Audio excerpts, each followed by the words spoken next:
The old man in the navy suit sat down at the piano, placed his large, arthritic hands on the keys, and said, clearly and with pride, "This is Clair de Lune by Claude Debussy. I'm playing it for my granddaughter Lily. She's getting married this spring, and this was always her favorite." In the front row, a woman in her 50s pressed a hand over her mouth. Beside her, an older woman, silver hair, straight back, jaw set like concrete, stared straight ahead and did not move. Most of the 25 people in the room, parents, children, a handful of elderly couples who came to everything the community center put on, heard this and smiled. How lovely! A grandfather playing for a wedding. They did not know that the granddaughter had been dead for 3 years. But the piano teacher knew. She was standing at the back of the room, and her name was Nora Cafferty. And 4 months earlier, on a Thursday in November, none of this had existed yet. She was sitting in room 4 of the Millbrook Community Center in Vermont, waiting for her 3 o'clock student. She was 29, and she had moved back to Millbrook in October after 7 years in Boston, where she had been, depending on whom you asked, either a promising young pianist or a woman who waited tables and occasionally played at weddings. Both versions were true. She had left because the gap between them had become unbearable, and she'd come home, taken the community center job for $12 an hour, and tried to think of it as a rest rather than a retreat. Her 3 o'clock was new. The registration card said Edward Calloway, age 82, emergency contact Ruth Calloway, wife, with a phone number in neat, careful handwriting that was clearly Ruth's, not Edward's. He arrived exactly on time. A tall man in a brown corduroy jacket, slightly stooped, with large hands and a full head of white hair. He moved slowly but deliberately, the way old buildings settle. Behind him, a woman about his age held the door, small, straight-backed, with watchful eyes, and a paperback novel already in her hand, ready for the lobby. "Good afternoon," the man said. "I'd like to learn a song." "Of course. What song did you have in mind?" He sat down on the bench and placed his hands on the keys without pressing them. "Clair de Lune," he said. "By Debussy." Nora blinked. Clair de Lune was not a beginner's piece. It required a tenderness of touch that most people didn't know they lacked until they tried. "That's beautiful," she said carefully. "It's also quite advanced. Have you played before?" "Not since I was a boy. My mother taught me scales." He looked at his hands, large, weathered, the knuckles swollen with arthritis. "I know it's ambitious, but my granddaughter is getting married in the spring, and she's always loved that piece. I'd like to play it at the reception, even just the first page." In the lobby, Ruth sat down, opened her novel, and began to read. She didn't come into the room. She didn't ask how it went. That first day, Nora thought she was simply giving her husband space. Later, she would understand that Ruth was holding herself at exactly the distance required to keep from breaking. They came every Thursday at 3. Ruth would drive them in a beige Subaru, walk Edward to the door, and take her seat in the lobby. Edward was not a natural pianist. His hands were stiff. The arthritis made certain stretches painful, and he played each note as a separate decision, the way you might cross a frozen creek by stepping on one stone at a time. He forgot things between sessions. Nora would teach him 8 bars on Thursday, and the following Thursday he'd remember 4, or sometimes only the opening phrase. "Does he have a piano at home?" Nora asked Ruth one afternoon, catching her in the lobby while Edward used the restroom. "An old upright in the living room. He sits at it sometimes, plays the same few notes over and over. Whether it helps, I honestly don't know." It was the longest exchange they'd had. Ruth went back to her novel, and Nora went back to room 4, and the following Thursday, they did it all again. Edward never complained. He never got frustrated. He arrived every Thursday with his corduroy jacket and his careful hair and his large, hurting hands, and he sat down and he tried. And the spring recital, the small annual event the center held every March, was circled on Nora's calendar like a quiet promise. If Edward kept progressing, she would ask him to perform. A trial run, she'd tell him. A rehearsal for the wedding. 5 months, that was the window. Between Edward's lessons, Nora taught Marcus, the 10-year-old, who was genuinely gifted and genuinely unwilling to practice. One Thursday, after a lesson in which Marcus had sight-read a Chopin waltz almost perfectly on the first try, and then announced he was bored, Nora sat alone in room 4 and felt the old ache, the Boston ache, the one that whispered, "You trained at a conservatory. You played Ravel at recitals that mattered. And now you're teaching scales to children on a piano that's half a step flat for $12 an hour." She let the thought sit for a moment, like a guest she didn't want but couldn't turn away. And then Edward arrived for his 3 o'clock, and she forgot about it, because Edward was never bored and never brilliant, and there was something about his dogged, trembling effort that made brilliance seem beside the point. During their 3rd lesson, Nora asked about Lily, because conversation helped Edward reset when his fingers seized up. His face changed, opened, brightened, shed 10 years in an instant. "Lily," he said, "she's something, smart as a whip. She's an architect, designs libraries. Can you imagine? Not office buildings, not condos, libraries." He shook his head with wonder. "She says everyone deserves a beautiful room to think in." "And the wedding?" "Spring. May, I think. She's marrying a young man named James. Good kid, quiet, reads a lot." He paused. "She asked me to play something at the reception. I said I'd learn Clair de Lune because her mother used to play it when Lily was small. Lily would fall asleep on the couch listening to it." His eyes went somewhere far away. "I want to give her that feeling. One more time." They went back to the opening bars. Edward's left hand found the bass note, and his right hand began the melody.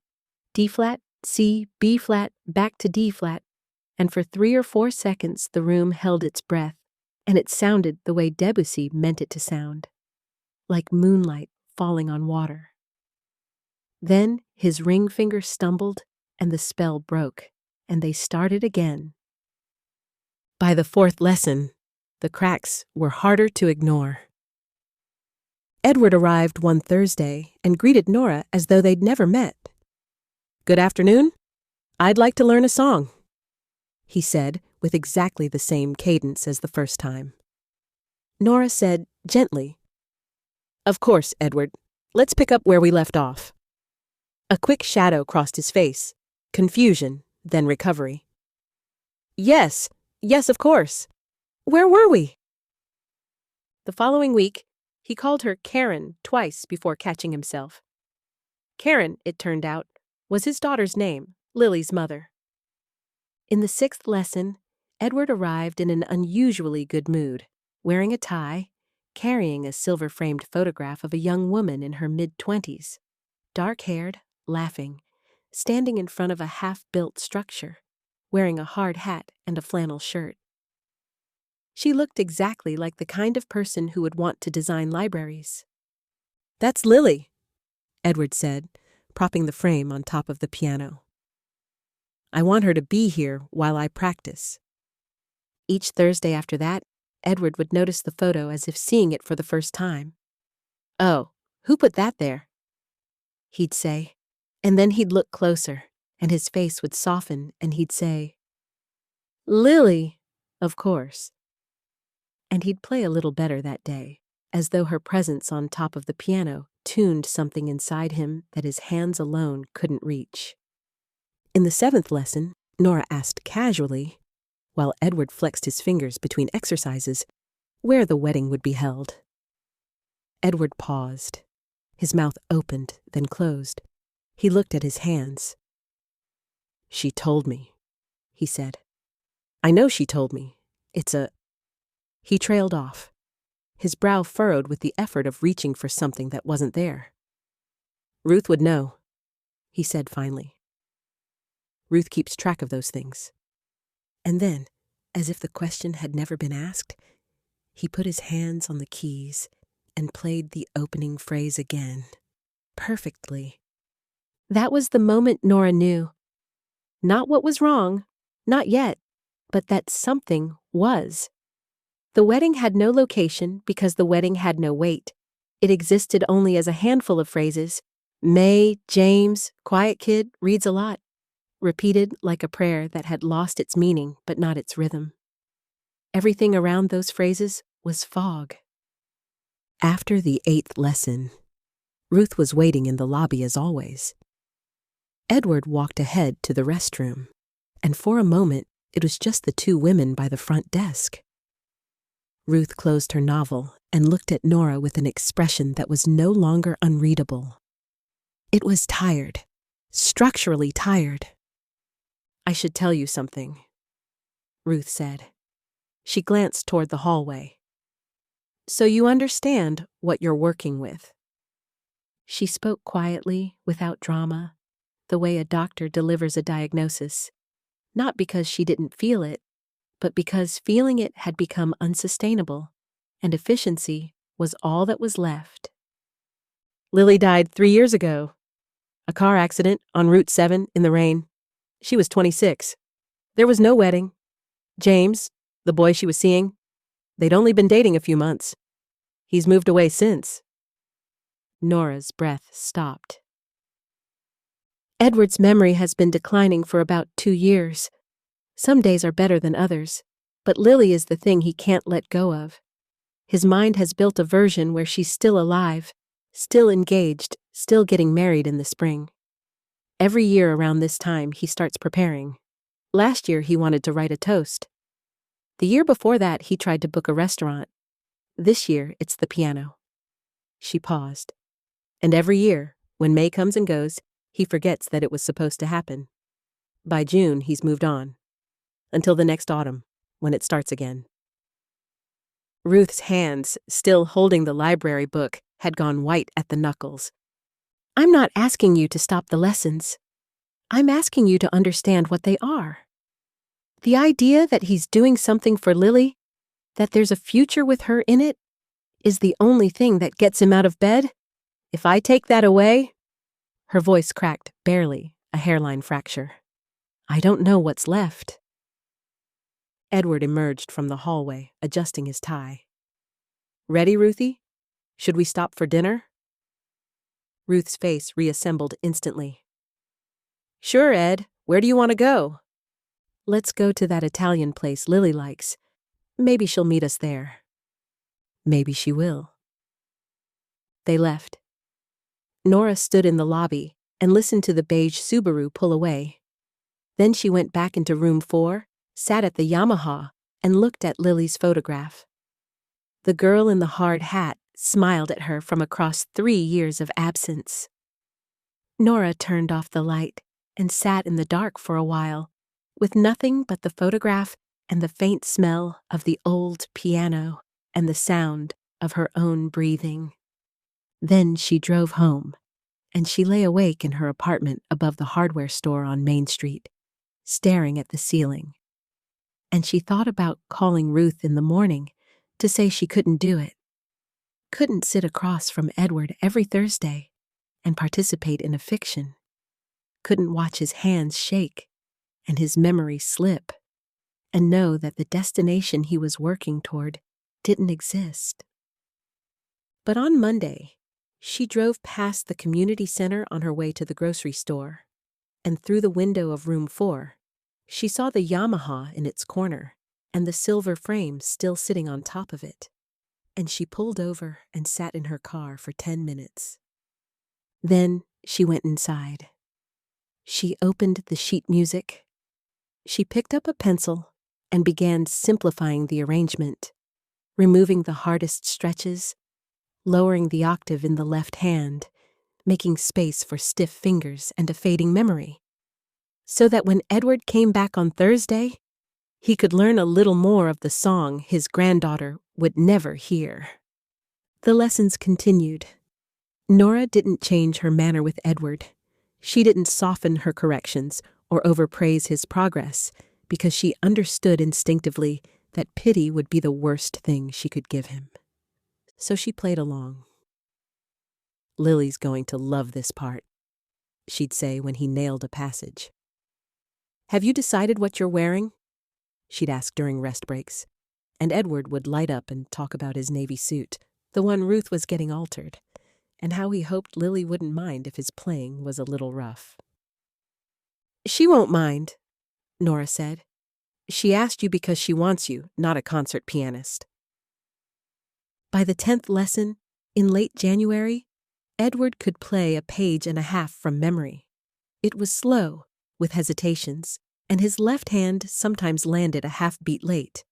But it was beautiful, not with the polish of performance, but with the rougher beauty of effort and devotion. When he played, his face went still and focused in a way it never did during conversation. The music anchored him in the present tense. Then, in early February, the anchor broke. Edward arrived for his lesson and couldn't find the melody at all. His right hand wandered the keys like a man patting his pockets for something he knows he had a minute ago. He tried the opening phrase 3 times, 4 times, each attempt dissolving before it reached the second bar. His face tightened. He pulled his hands back and pressed them flat against his knees. "I don't think I can do this," he said quietly. "I don't think I'm going to be ready." It was the first time he'd said anything like it. Nora felt something cold move through her chest. Not because he might miss the recital, but because if he gave up the piano, he would lose the last thread connecting him to the wedding, and without the wedding, there was no Lily, and without Lily, there was nothing. She thought of Ruth in the lobby, reading a novel she'd probably read before, waiting for the 1 hour a week when her husband had a reason to leave the house. "Edward," Nora said, "tell me about the song. Why did Lily love it?" He looked up. "Her mother used to play it, Karen, in the evenings after dinner. Lily would curl up on the couch and listen." His eyes softened. "She said it sounded like the moon was singing." "Play that," Nora said. "Don't play the notes. Play the moon singing." Edward looked at her for a long moment. Then he turned to the keys, and his right hand found D-flat, and the melody came back. Not all of it, not cleanly, but enough. Enough to keep going. Enough to stay. Nora thought about that moment for a long time afterward. How the music couldn't always reach him, but Lily could. How love had carved itself so deeply into his brain that even as the rest eroded, the channel it had worn stayed open. Lily was the last river still flowing through the landscape of his mind. In late February, Nora called Ruth using the number from the registration card. "I have an idea. The community center holds a spring recital in March. I'd like Edward to play. We could frame it as a rehearsal for the wedding, a trial run in front of people." Ruth was quiet for a long time. "I think he'd like that," she said finally. Then, quieter. "Karen is coming up that weekend. Our daughter, Lily's mother. I've told her about the lessons so she knows what to expect. But knowing and hearing are different things." "They are." "She'll cry. She always does." "I do too. I just do it in the car afterward." And so it was a Saturday afternoon in mid-March. Room 4, folding chairs, cookies and lemonade, a buzzing fluorescent light, and a piano that was still half a step flat. The room was full, Nora's students played in order of age. Marcus played a Chopin waltz beautifully and then bolted to the cookie table. Twin sisters played a duet with an intensity that suggested the future of civilization depended on it. A teenage boy played the Aerith theme from Final Fantasy VII, and 3 teenagers in the back row silently wept. And then it was Edward's turn. Ruth walked him to the bench. He was wearing the navy suit, freshly pressed, slightly too large now. Ruth straightened his collar, touched his cheek briefly, and sat down in the front row beside Karen, who had driven up from Connecticut that morning. Karen reached for her mother's hand as Ruth sat down. Ruth took it without looking, the way 2 people hold on to each other when they already know what's coming. Edward sat at the Yamaha. He looked at the small audience and said, clearly and with pride, "This is Clair de Lune by Claude Debussy. I'm playing it for my granddaughter Lily. She's getting married this spring, and this was always her favorite." Karen pressed her free hand over her mouth. Ruth held her daughter's other hand and stared straight ahead. Nobody else in the room knew. To them, this was a sweet old man playing for his granddaughter's wedding. Only 3 people knew they were witnessing something else entirely. Edward began to play. The first note filled the room the way water fills a glass. His left hand found the bass, steady and low, and his right hand began the melody, and the room went still. Not polite, still. The kind of still that happens when strangers realize, all at once, that they are witnessing something private and sacred. He played slowly. He played carefully. There was a hesitation before the key change, a slight fumble in the middle passage.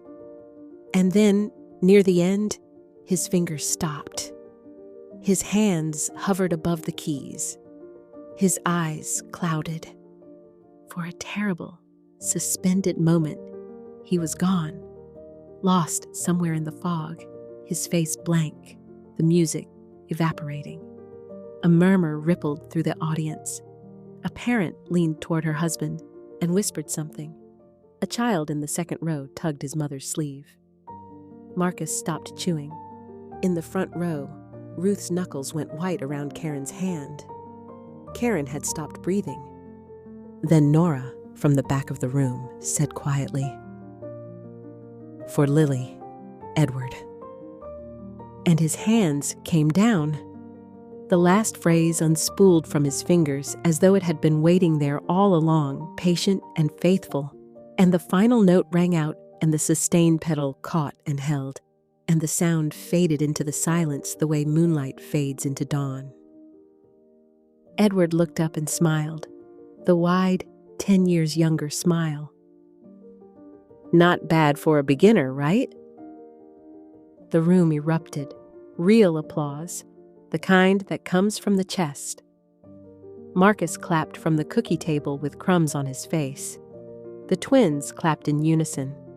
The video game kid clapped with one hand while wiping his eyes with the other. In the front row, Karen stood up. She walked to the piano, put her arms around her father, and held him.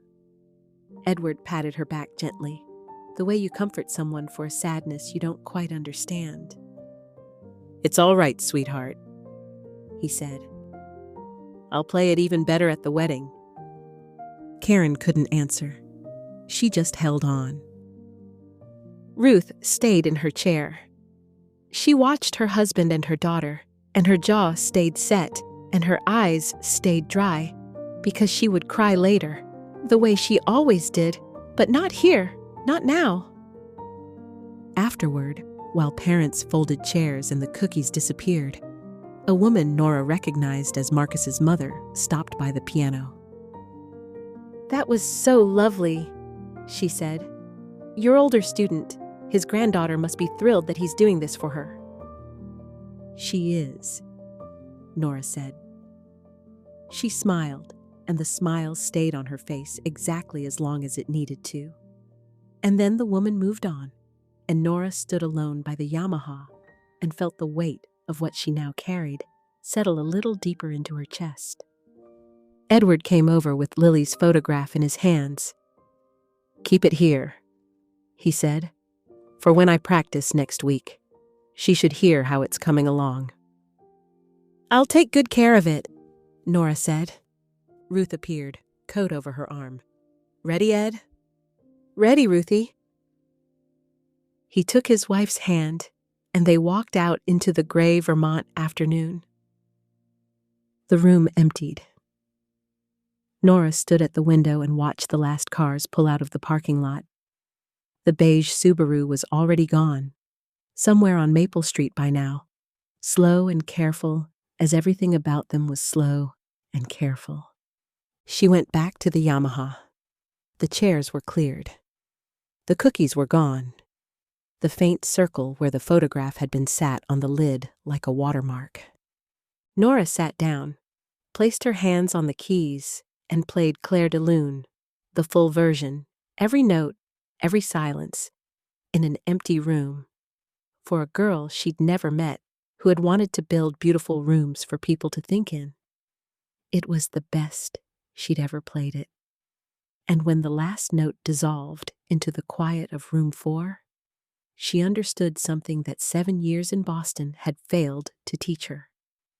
That music is not a career. It is not a competition. It is a room you build for someone you love. And it doesn't matter if that room is a concert hall or a community center with stained ceiling tiles. It only matters that you build it. She closed the lid gently, turned off the light, and drove home. On Maple Street, the beige Subaru was already in the driveway. Inside the house, Edward was at the kitchen table, tapping out a rhythm on the wood with his beautiful, broken fingers. D-flat, C, B-flat, D-flat, humming the melody that was carved into whatever part of him the disease could not reach. Ruth could hear him through the door that connected the garage to the kitchen. She had turned off the engine a few minutes ago. She was still sitting in the driver's seat. This was her time. The only time she allowed herself.